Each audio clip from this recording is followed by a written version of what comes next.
There are few people with the boldness and imagination to write a book such as Genesis-Antarctica, and in doing so, create an entirely new genre of writing. Part history, part fantasy, part allegory, and part metaphysical, the book is based on the 1962 Vostok expedition to Antarctica.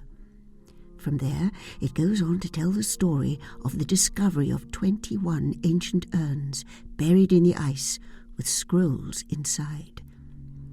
As the scrolls are translated, they tell of a civilization that lived tens of thousands of years ago on Antarctica, when it was farther north, and of how they lost their high levels of consciousness.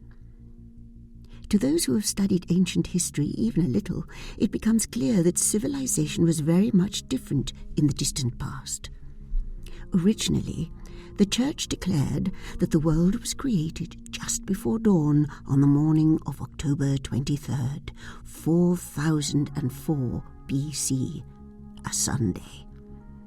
When that began to look absurd, we were taught that the planet itself had been here for a long time, but that civilization only began about 9,000 years ago, when we were mostly cavemen who lived a hunting-gathering lifestyle.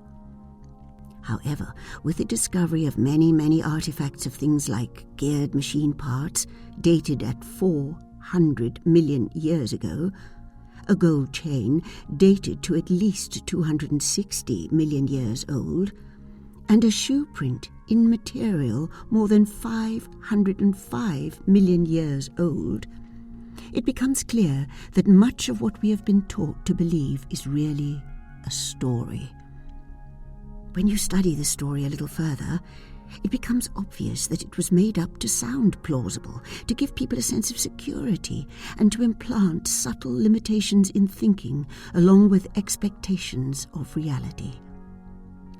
Whether you're talking about Adam and Eve or cavemen, implicit in what we've been taught is the idea that this is as good as it gets, and life has never been better. So why look back? Just be satisfied with what we have become today because we're at a high point of development. However, when you actually look at and study history, it slowly dawns on you that everyone is believing in a fairy tale of history that holds little possibility or potential and almost no hope for the future. The question then arises, if we can all be so dedicated to a story that isn't true and has no hope, why not create a better story? Why not create a story of the history that upholds the idea of a glorious and worthy past? One that inspires and holds the possibility of rising once again to our own potential?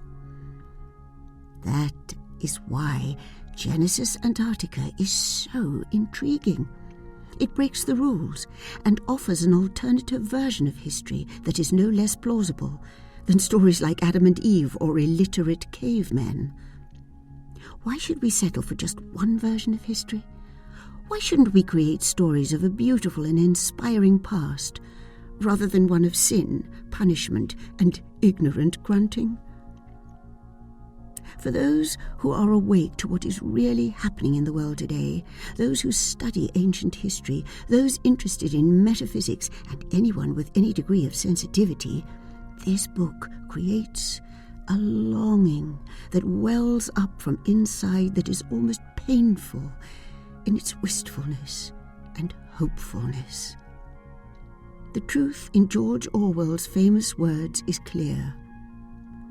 Who controls the past controls the future. Who controls the present controls the past. If we want a better future, it is time we created a new story about the past.